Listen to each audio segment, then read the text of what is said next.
You guys, when you met? I was 21. You were 24. 24.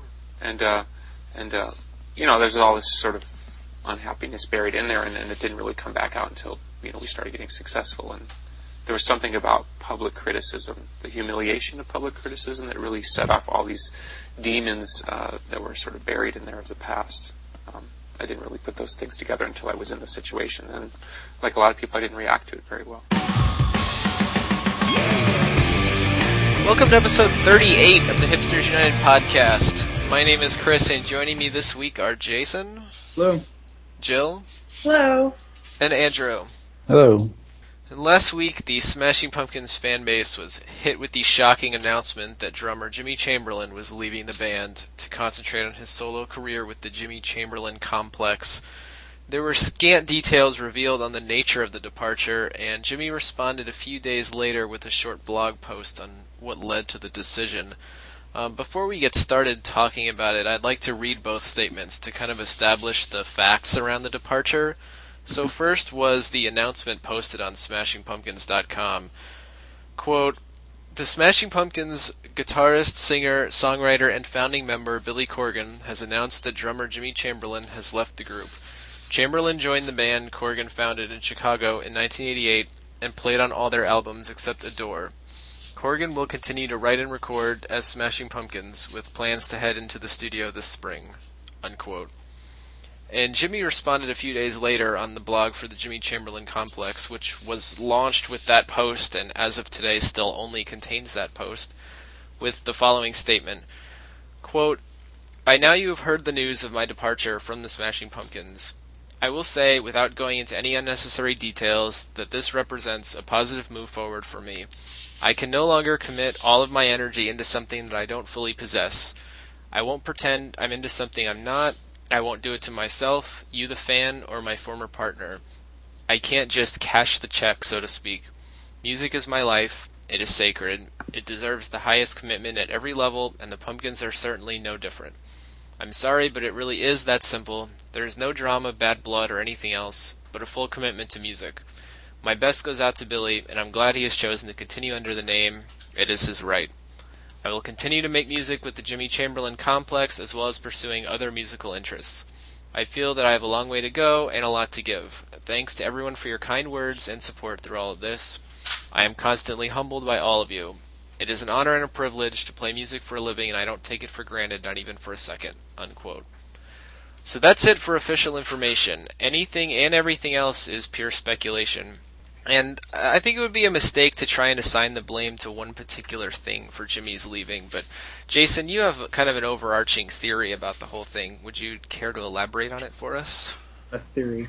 Well, it doesn't, before I start talking about whatever I have to talk about, I don't think it ends up giving any sort of reason necessarily, but I'm trying to think about the mindset that has to go into Jimmy to have made that statement and to be out of the band, And, taking the statement at face value, I sort of had this vision of, it's like, what's the story? The student has become the master, And I think there's like this kind of element of that, of Jimmy growing up in some sense, and not in a positive way necessarily. It sounds like a positive thing, right? Oh, Jimmy's finally grown up, good.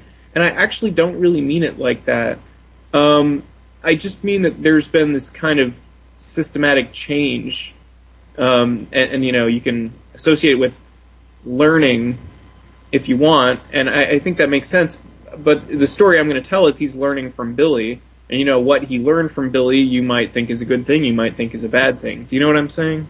Yeah. So I'm not necessarily saying, oh, it's great, he's learned these things, he's grown up, he's become the master, he was the student. I'm more saying he's learned some things, and I think a lot of them have come from Billy probably, and, whether that's a positive or negative or whatever, that's some other level of analysis that I'm going to try not to go to, right? But anyway, the basic point is that, think about Jimmy in 1992.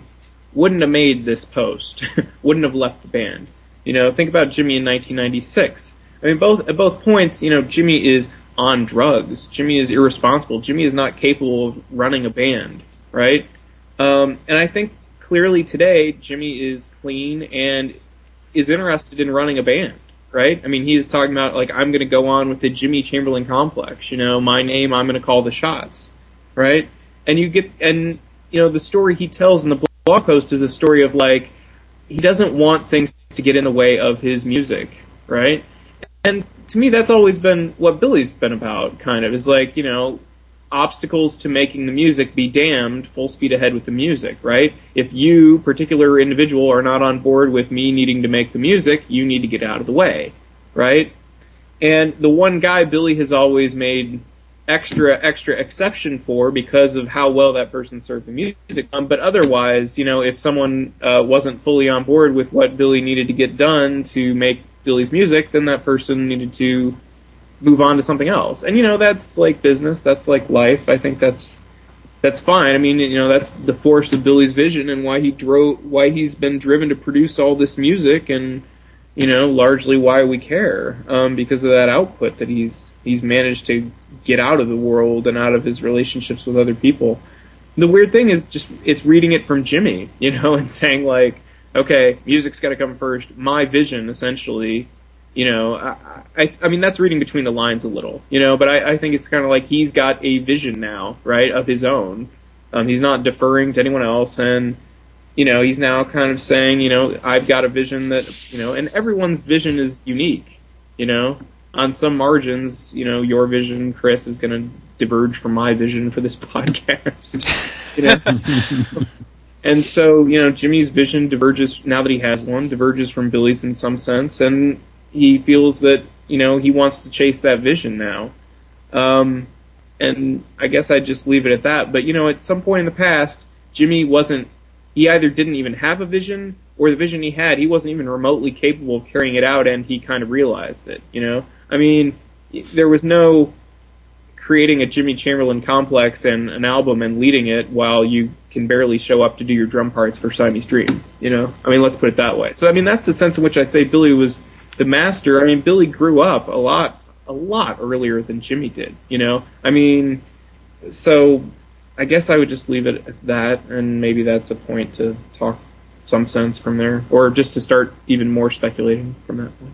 Yeah, I don't think that's necessarily reading between the lines. I mean, he does say it deserves the highest commitment in every level, and the Pumpkins are certainly no different. I'm sorry. Like, I mean, it really does seem like he does have this vision, and he thinks that if he needs to achieve this vision, that somehow he'll compromise what the Smashing Pumpkins are about. Right. What Billy's trying to do. And I think you're right. To go even further, I don't even remember hearing him talk like this up until recent interviews. I've never heard much of this kind of thing from Jimmy since maybe the past year or two. Yeah, there's like a change internal to Jimmy. I mean, on some really big picture sense, there is. You know what I mean? And I'm not going to try to evaluate that, but I think that's got to be important to think how people think about this story, right? Is that, Well, and I think much of it probably stems from the fact that he has settled down. He has a family, he has kids, and I think that generally makes you more serious, a person. So, coming from the sort of blue-collar, like, hard work pays off mentality that I think he did come from, at least growing up in Joliet, with what little we know about his family, his, adolescent phase. I think that he wants to make something work through hard work and perseverance. So, yeah, and to get maybe a little more evaluative or a little more speculative, I mean, Jimmy, if it's all about the music now and it's about Jimmy's vision, the question then kind of becomes, well, how good is Jimmy as a band leader? And largely uncharted waters. And I would just say, as a first kind of approximation of what my subconscious says about this, Billy Corgan, long track record of being an outstanding band leader, and Jimmy, an unknown. So, Billy, in my view, is losing a really great tool, and Jimmy is striking out on his own, and that's cool. That's just how I see it, I guess.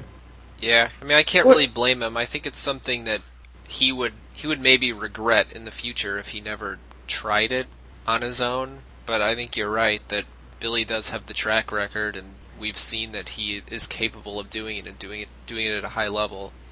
It'll be interesting to see when Jimmy's the one writing the music and trying to get his bandmates to play their parts in the studio and all of that, how it works out. Right.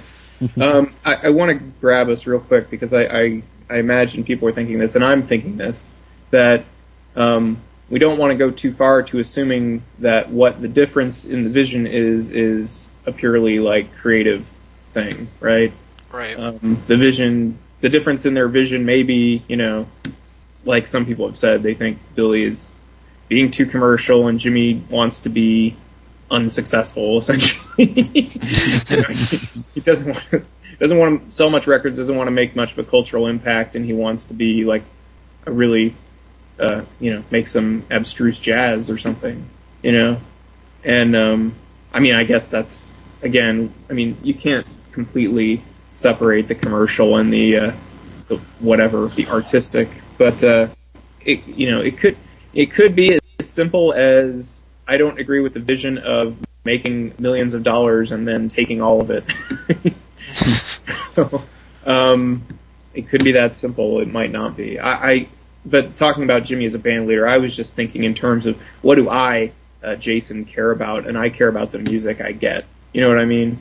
Right. And, so that's the on the margin that I care about, which is the music they're going to produce. Then I start asking about Jimmy as band leader. That doesn't mean that that's what Jimmy was thinking about. It could have been like, God, I'm sick of that Corgan making $1 million off a fucking Visa commercial and then taking X 100,000 of it for himself. Like that might be it. That might be what the difference is. But that doesn't mean. That it's still, regardless of that reason, it still means that going forward, what Jason gets is a Smashing Pumpkins album with no Jimmy Chamberlin, and then a Jimmy Chamberlin Complex album. That. Mm-hmm. Do you all have what are your impressions of the past Jimmy Chamberlin Complex album? Do you have impressions of it? I have almost no impression of it. It was because you haven't heard it. I haven't. I've heard it. I bought it and I listened to it once or twice, and I think I liked it better than James's solo album, which I bought and listened to maybe once. But I don't think there was anything that struck me as, oh my gosh, listen to this drum work, or listen to this amazing syncopated beat that Jimmy pulled out of his butt. So, that's what I have a hard time with. Like, it's the drums are usually not the focus of music, especially with music that I enjoy. So I think it's gonna take a really great song for me to really get into something like that. I would say that I really like drums, and I think drumming is central to a lot of why I like a lot of music. But the reason the Pumpkins are so special to me, the reason I have a blog and do a podcast about this band, is that they are my favorites. And they combine it all, right? And a big part of it is songwriting and force of personality and, ability to impact the culture. And, along with really kick-ass drumming. So it's like I put on the Jimmy Chamberlin Complex album, I hear some really kick-ass drumming, and the songwriting and the force of the personality and all that other stuff, I don't feel it.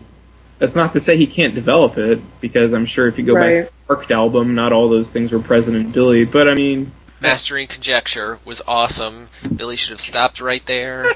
That was perfection.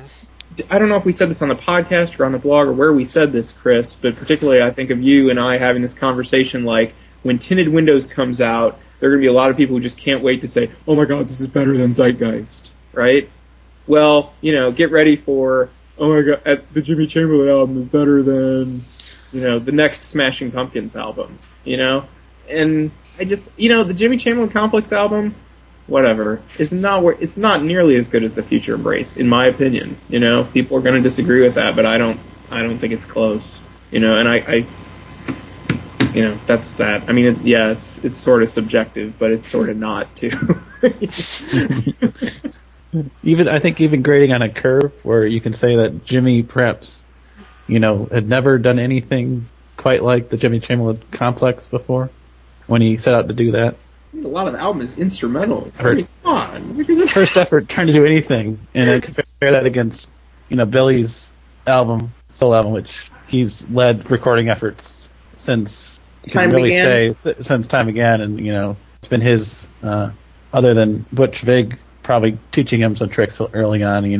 It's been his vision, of the band. Even grading on a curve, saying there's very little to compare the two between that album, which was a nice effort, and it was always, and it never really struck me as anything. It was a nice little thing. Oh well, Jimmy was kind of nice to have that sidetrack back then, but I never wanted it to be the Jimmy's final effort. His now going forward, this is going to be his life's work. I wanted him to be in the Smashing Pumpkins for until he's too old to play drums anymore. So that's apparently not going to be what Jimmy's going to do. But so that's unfortunate. Well, for me, it's really strange to hear about this news and think about how I personally engage with the solo side projects of each member of the band versus how I generally react to the Smashing Pumpkins as a whole. And I can pretty honestly say that I don't own the Jimmy Chamberlin Complex album. I own the Future Embrace. I've listened to it maybe twice. I have very little interest in the side projects. And perhaps this is just ignorance on my part, but there's something about the parts making up the whole that has always done it for me. And I'll be interested, I think, because of the blog, I think I'll be a lot more engaged with what eventually comes out from Jimmy. But my initial sort of fear on his behalf is, Billy's reaction to the Future Embrace was so negative and cynical that people just didn't understand him and didn't give him credit, and he was genuinely disappointed that his solo effort did not match the degree of cultural relevance that the Smashing Pumpkins albums did. And I that frustration, but maybe it makes them stronger, maybe it drives them to collaborate again. I don't know. That's kind of why I asked about your initial reactions to the Chamberlain Complex, because I just don't. I've heard the album, but I don't have really a strong reaction to it. Yeah, I think I'm in the exact same position you are. I mean, It's an interesting thought experiment to me. And I view the Future Embrace the same way. Yeah. I've listened to it. I've listened to it a couple times. There's a few songs that I think are good songs that kind of got lost in the way the album was produced and mixed and recorded. But really, for the most part, it just doesn't do it for me the way that even Zeitgeist does. It's just like another world. Or even Zwan. Yeah, exactly. Well, there's something to, and I actually think it's internal to Billy's brain when it comes to his vision of what the Smashing Pumpkins is, whatever that vision consists of. But there's something to that. It's it gets him going, and then he puts on his cape or he straps on his machine gun or whatever, and he goes to battle with the world or something. And it's something else. And it's it's he was saying about Zwan, it's he was trying to not be himself, Mm-hmm. And I think the Billy Corgan album, I think he was trying to be himself. He was just, that was himself without Jimmy, Mm-hmm. And I think it's a pretty good album. I don't think it's a great album. But it's pretty good. I mean, I like it about as much as I like Adore. I probably like it better than I like Adore. I can hear people pressing stop on the podcast right now. But the Jimmy Chamberlin Complex album, though, when I think about it, this is what I think. I think, oh yeah, it's got that one instrumental that kind of sounds like Sunny Day Real Estate. That one instrumental was kind of cool. But I think I'd rather listen to Sunny Day Real Estate. And that's about as good as I think it is, which is not very... If Jimmy needs some random chord progressions to lay over his drum tracks, he can call me, because I can probably come up with them. wonder if he has the rights to any of those Pistachio medley clips. Maybe he can expand on some of those. Good thought. Maybe him and Billy can kind of have an agreement and divide them up evenly. A riff auction. Yeah. Well, part of the reason I think it's a bad idea to blame a single event for the departure is that, I mean, the two men have known each other and worked together for 20 plus years, so, I mean, simplifying the dissolution of their working relationship as something like, I mean, Jimmy got sick of Billy's ego or something equally inane is kind of unfair and probably very inaccurate, but clearly something has changed between the time that Billy put his ad in the newspaper announcing his intentions to revive the Smashing Pumpkins and the press release from 2 weeks ago. And in the time since, Billy and Jimmy have recorded an album and an EP, toured the world twice, played live concerts of all sorts, from Live Earth to the residencies to the August club dates, the 20th anniversary tour. It was a pretty grueling schedule, and one at which at times was met with negative reactions from crowds and critics. Some theories that were thrown out there by our commenters on hipstersunited.com about the breakup have included the constant workload of being in the Smashing Pumpkins, the negative feedback to recent efforts, and the recent increase in the treatment of the Smashing Pumpkins name as a commercial brand, as you kind of mentioned a little bit ago, Jason. And I'll throw one out there myself, and that was that when the two initially reformed the band, there was a bit of a spoken intention to also continue their own solo work during downtime, but I mean, as we've seen with the Smashing Pumpkins, there really isn't any downtime to speak of, so Yeah. Maybe to say the least. Yeah, Jimmy probably didn't have the opportunity he thought he would to work on his own music, so I guess this was the only way he could see himself to get an opportunity to work on his own music. I mean, do any of these theories strike you as more applicable than others, or any of them just totally ludicrous? Well, I think when I first read the news release on SmashingPumpkins.com before Jimmy's response came out, and there were a number of days in between before that happened, I was kind of, one of the theories that I kind of put the least thought in was that, oh yeah, Jimmy wants to do his own music, and I thought that's kind of silly. His music is so entwined with Billy's through the past 20 years, that there's no way that Jimmy's giving up the Smashing Pumpkins to go ahead with the Complex, which I saw as a fun little sidetrack. But apparently, when his response came back a couple days later, it kind of took me as surprise that he does want to do his own music, and because he can't, if it is because being a pumpkin means being a pumpkin 100% of the time, and that's 20% too much that he was expecting going back into the band, well, that's really unfortunate, But, that it could be, going down the, reading between the lines of what he was saying about no longer commit all my energy. He doesn't fully possess, maybe he wants to, there was not enough time to beat Jimmy Chamberlin, not of Smashing Pumpkins, just Jimmy Chamberlin in the what he saw as going forward in Billy's vision and whatever Billy wants to do for the next 10 years or so. So it's unfortunate, like we've all been saying, but it probably has some. I think that is probably a bit of what was changed between 2007 to now. To be honest, the first thing I thought when I read it was that it had something to do with the commercial things that have been going on lately, but I'm wondering if that's just because that's what we've kind of been talking about on the podcast and posting about on Hipsters United. So I mean that's what was foremost in our minds, not necessarily what was foremost in his mind. That honestly didn't even resonate with me at all. I think that it's Billy's prerogative to do what he wants to with the songs that he owns the rights to, and I would imagine all of the band members get a kickback at some level from this, whether it just be publicity or monetary.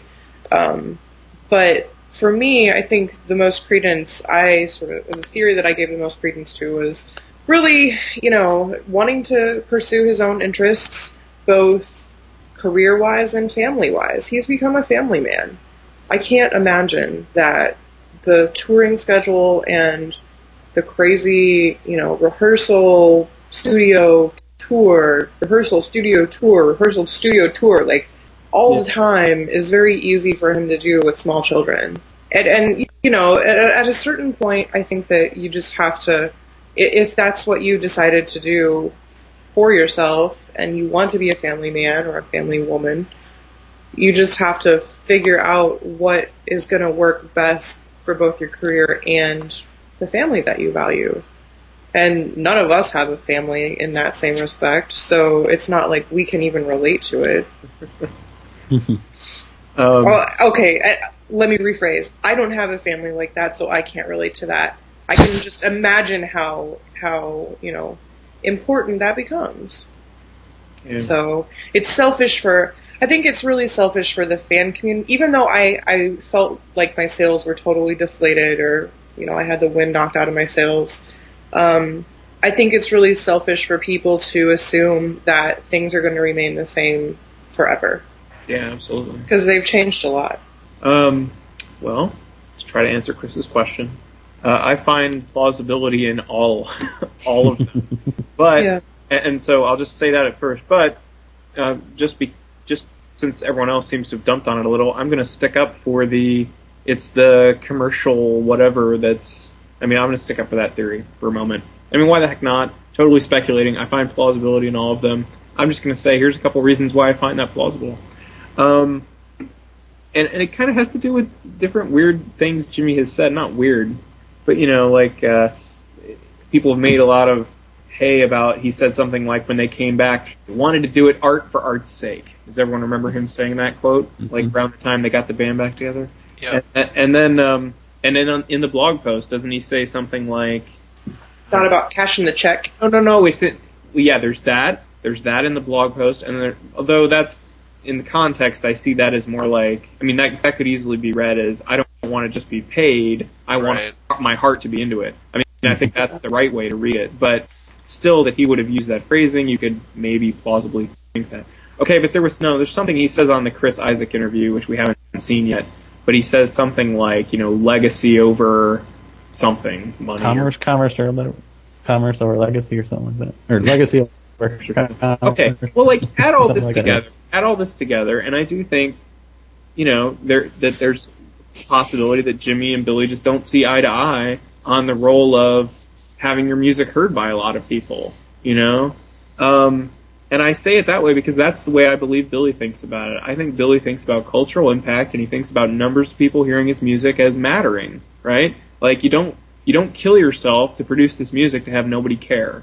You don't kill yourself to have no cultural impact, right? Billy doesn't like the way the culture is going in lots of ways, and neither do I. I think most people have their issues with things, and he's trying to change them, and you don't change it by... I think Billy would say you don't change it by going off and recording the pure jazz album that you envision in your mind that nobody likes. But that's what his heroes did. Billy's heroes? No, Jimmy. Yeah. As a jazz drummer. Jill. Yeah. I think Jimmy's vision of how you do art may well be this sort of you go off, make the album you imagine without... when I say that, it kind of sounds good, and I'm not sure that I would phrase it that way. There's a sense a sense in which listening only to yourself is not real. That's like an absurdity almost. You know what I mean? Like I'm unaffected by anything else that goes on. That's not. I see Billy's music as simply more engaged. I mean, that would be the word I would use. He's engaged with the culture, he's engaged with the listener and society and what's going on, and that's the way I would put a positive spin on Billy's approach, because I favor Billy's approach. I really do. I think you try to make a difference and you try to meet the audience halfway. And maybe meeting what Billy has thought lately to be meeting the audience halfway and trying to reach people. Whether it's via some kind of advertising, and maybe that is just for the money. I'm not going to say it's not, but I could see it perfectly could just that anyway. That would be the case for it's got something to do with the money and the business decisions that Jimmy just doesn't see reaching out to people as important as Billy does. Legacy above finances, artistry above fame is the quote from the Chris Isaak interview that you were referring to. And I think it's kind of funny and ironic that when Jimmy was first joining the Smashing Pumpkins in 1988, there was that quote from some old interview where they were talking about he was unsure about whether to leave JP and the Cats to join Billy because JP and the Cats paid more bread, as Jimmy referred to it at the time. If I can just get slightly angry for a second, legacy and finances sort of tie together. Because what's legacy? It's like that people cared, and when people care about something, they're willing to pay for it. I mean, that's just like Econ 101, and yeah, I'm an economist, but like, if nobody out there values what you do enough to even like pay $15 for your album, then you're not mattering, right? And Billy, I think, does kind of fundamentally believe in capitalism and the market system, and he thinks that when you succeed commercially, you're probably doing something right. I mean, I'm not saying that there's no leakage between those two concepts, right? I mean, obviously they diverge at some points. A lot of times what a lot of people like is not that great. But, usually you can't do something totally great and have nobody appreciate it, and you can't do something that's total garbage and have everyone appreciate it. There's some tie-in between legacy and finances, and if Jimmy thinks they're purely exclusive, I think he's wrong. And I'm not saying he thinks that, but as long as we're speculating, he keeps making these comments about that sort of thing, and it makes me think maybe there's some difference between him and Billy there. I think there's definitely some romanticization in the culture about the artist who is unappreciated when he or she is alive, and then after they die, all of a sudden they have this fantastic legacy, which I think is kind of, I don't know, it's not really something to strive towards. It's like no one appreciates and buys what I'm doing now, but I'm doing it for art's sake, and when I die, it's going to be huge. Chris, if Billy was dead, would his record sell? Well, it seems to me that even though Jimmy is the one that left, Billy's the one kind of being blamed by the majority of our commenters. Personally, I think this might be due to the nature of the two statements. So the official statement, purportedly written or at least approved by Billy, is kind of impersonal and makes the subtle implication that Jimmy was not a founding member of the band. And this distinction probably depends on your personal take on when the Smashing Pumpkins officially began, but contrast this statement to Jimmy's, where the official statement was written in third person in the format of a press release. Jimmy's is a first-person account describing his feelings behind leaving, in which he speaks directly to the fans and thanks them.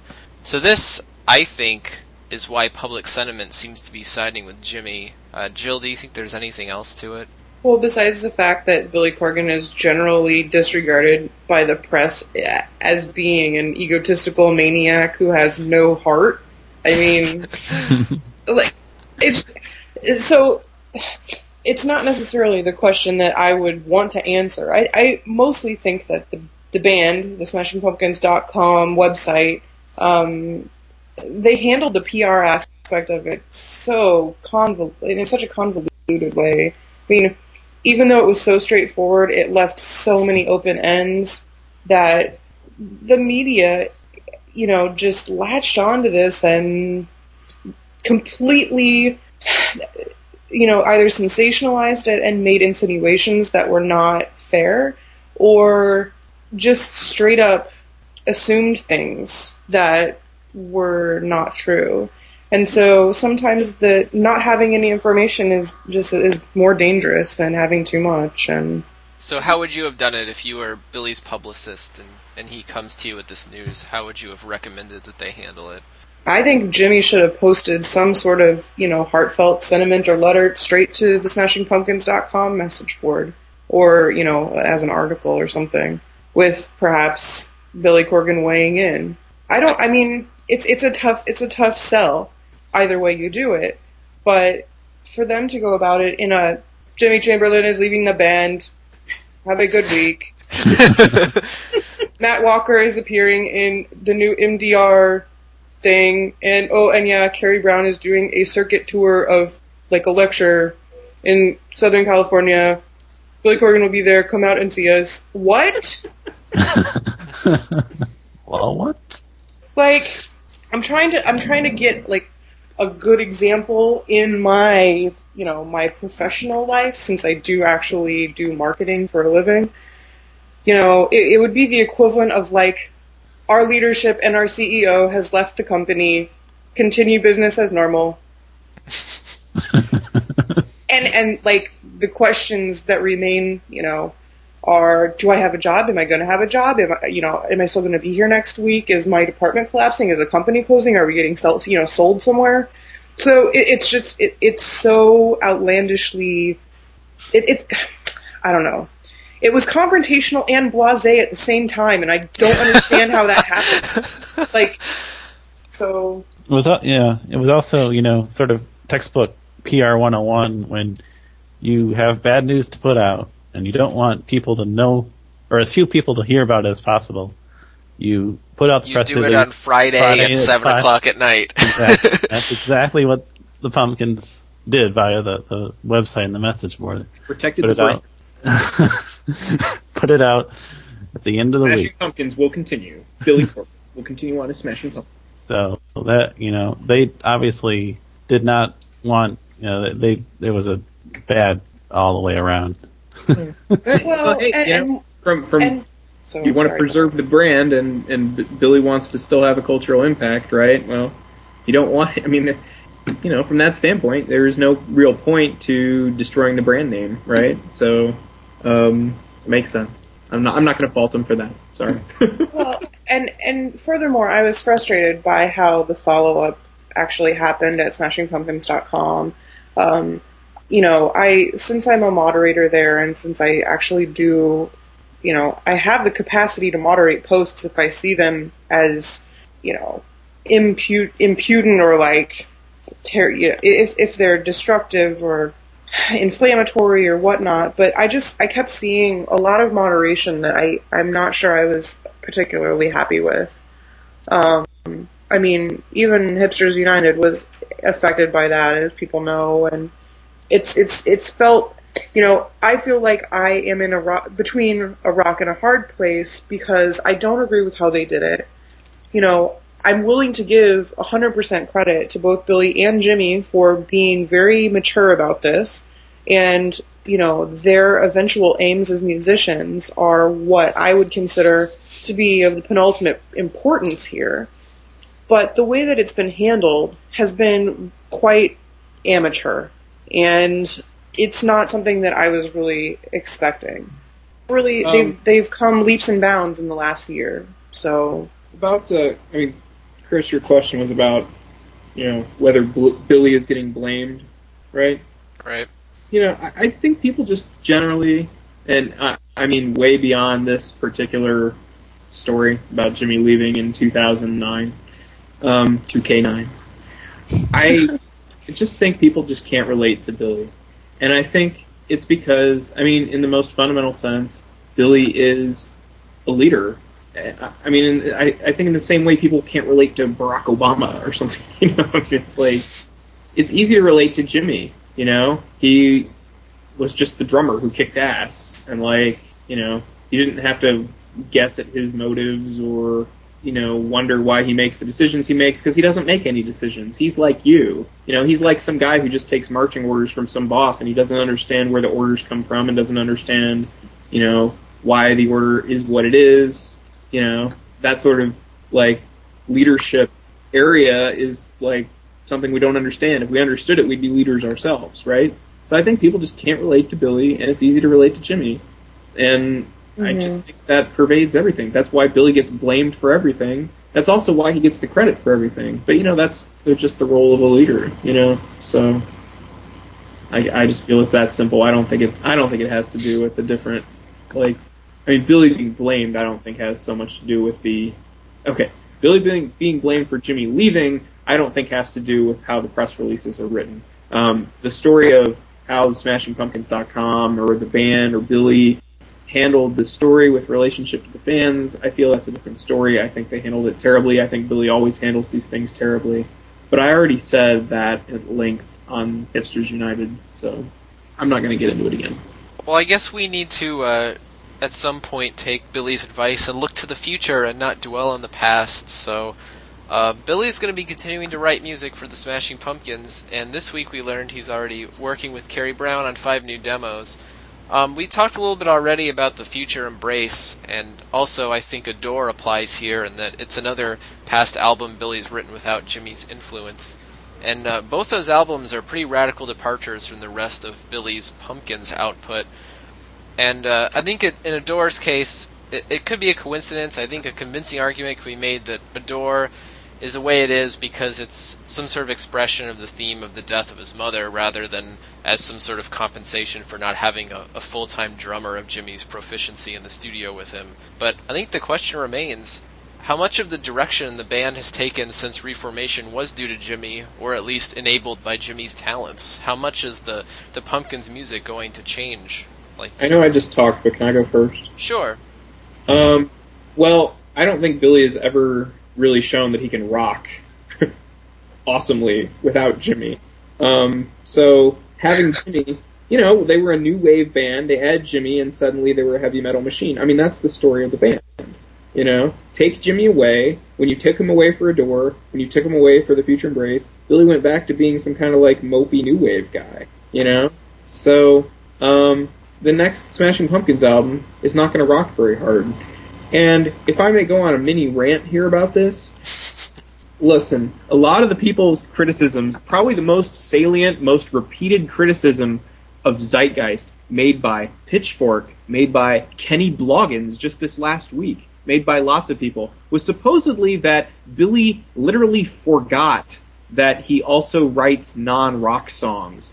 He forgot that he was the guy who wrote Disarm, and he forgot how to use strings, and he forgot how to write quieter songs. And that was why Zeitgeist sucked, because Billy turned his back on the quieter elements of the Smashing Pumpkins, and now he just wants to be dumb modern rock that kicks ass. He forgot. He turned his back on his strengths. He just willfully became this rock guy. No! He just made a rock album. He just made one album. Zeitgeist is one album. The album before, the immediate album before that Billy did was called The Future Embrace, and he didn't rock very hard. And before that, he did Swan, and he did the Chicago songs, neither of which rocked very hard. It was he comes out with he forgot how not to rock. Okay? Well, here's the beauty of Jimmy leaving the band, or the total ugliness of it. The next album was not going to be a hard rock album. I guarantee it wasn't. But now it's going to be, because Jimmy left, it's not a hard rock album. Billy, now handicapped, neutered without the assistance of his longtime pal Jimmy Chamberlin, can no longer rock. And now Billy has no balls, and he just is weak now. I mean, that's what the story of the next album has just become. I fucking guarantee it. So, anyway. There's my rant. I'm done. So how much of that do you think is... so you think that before any of this happened, that already the next album wasn't going to be as hard a rocker as Zeitgeist? I agree with you that, it's a bunch of nonsense. Clearly these people did not listen to American Gothic or Zeitgeist the song or anything from the Residencies. And they don't believe Billy Corgan when he speaks. When he was interviewed about making Zeitgeist, and these interviews came out at the time the album was coming out, he said stuff like, I talked to people in the street about what kind of album they wanted, and they said they wanted something with some urgency, something that rocked, and we were like, okay, let's make a kick-ass rock album and come back, He clearly was making a conscious choice to make a hard rock album, not I have forgotten how not to do that. It was a conscious aesthetic choice for an album. And I just think it's clear that the next album was going to be, more strings and things, look at the touring lineup they just had, and look at the new songs, I think out of most of the new songs, not many of them are, squalling balls to the wall rock, a lot of them are, calling on violins and stuff like that again, and it just stands to reason. I think Billy flows like all people do in terms of moods and stuff, and the idea that Zeitgeist had set the new direction for Smashing Pumpkins permanently as some kind of metal band is just retarded. There's no basis for that whatsoever, except a total short-sightedness, a total inability to remember anything that happened before 2 months ago, which, is probably the entire blogosphere. But, I feel sure the next album is going to be quiet. So yeah. Yeah, speaking of the more recent songs, I thought that was kind of strange that a lot of our commenters have been saying, "Oh, now we'll never get to hear, Song for a Son and Oh Whata in the studio with Jimmy." And I'm thinking, like, neither of those songs require a drummer of Jimmy's prowess. Neither of them are really hard rock drum focused songs at all. Yeah, that's true. But Jimmy has good touch. Jimmy can play quiet. It's true. I have no doubt that I would enjoy hearing Jimmy record on those songs. I'm sure I would like them with him. It's not to say it can't be done without. Well, the fact that the 5 new songs that apparently are being done sound like spring. Well, obviously a spring song can't rock.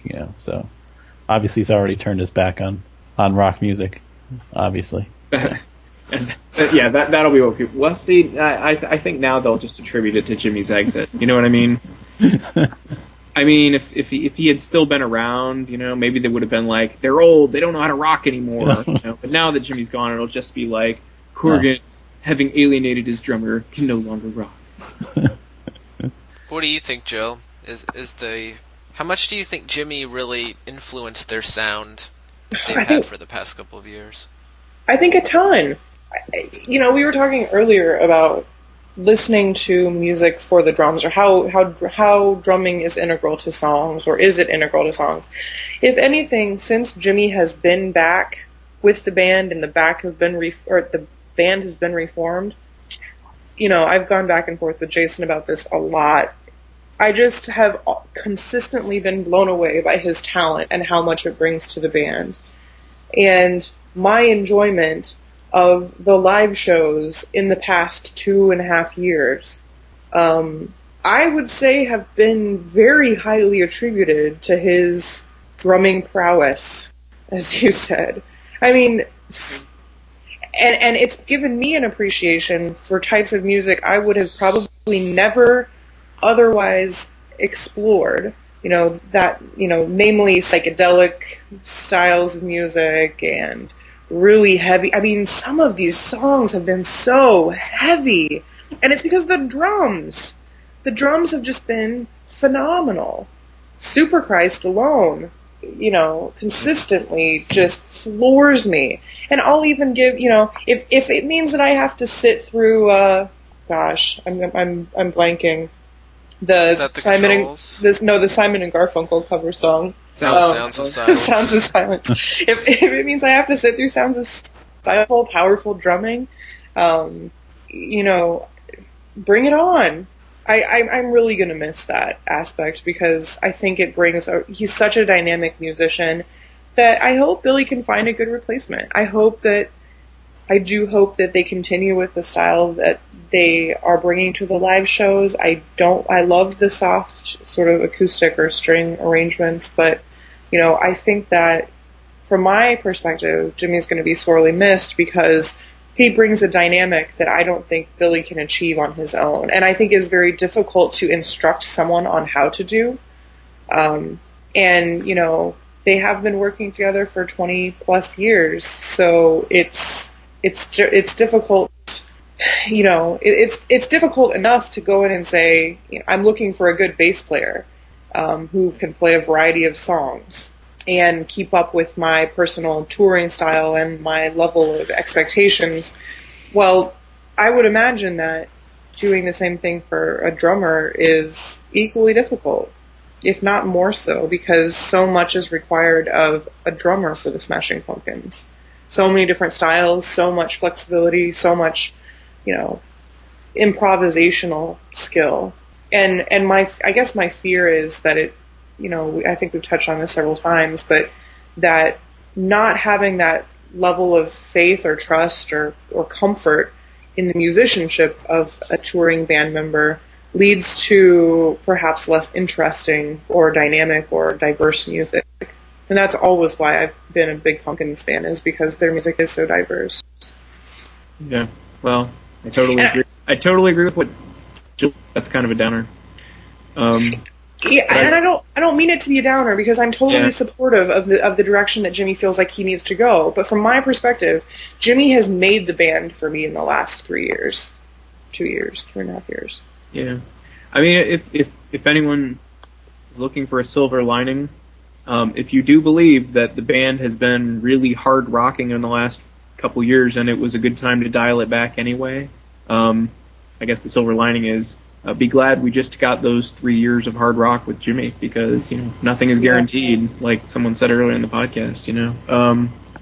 So it all came together for a couple of years, and I personally went to a bunch of shows and I enjoyed it completely. And for anyone who missed it, sorry, shouldn't have been complaining. Just kidding. Well, Andrew, I think if we're still doing the podcast next year and we're still doing This Week in Pumpkins History, I think we all know what it will be for this past week. But before Jimmy's departure, did anything happen this week in Pumpkins History? Yeah, the end of March / beginning of April is not a very rich time to draw upon in Pumpkins history, but all we have this week is to send out a little belated birthday greetings to James Iha, who was born on March 26th. Whoa! Yes, James made his triumphant debut with tinted windows at South by Southwest. Happy birthday to you. Whoa! Oh, whoa. Well, thanks for joining us for a kind of melancholy podcast this week as we had our little send-off for Jimmy Chamberlin. In honor of his departure, I guess, our closing song of the week is Rocktopus from the United Palace on November 6th, 2008. So you can listen for one last time as Jimmy shows off his impressive chops. Good night, everybody.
The Hipsters United podcast is not affiliated with or endorsed by the Smashing Pumpkins, Virgin Records, or Warner Brothers Reprise Records.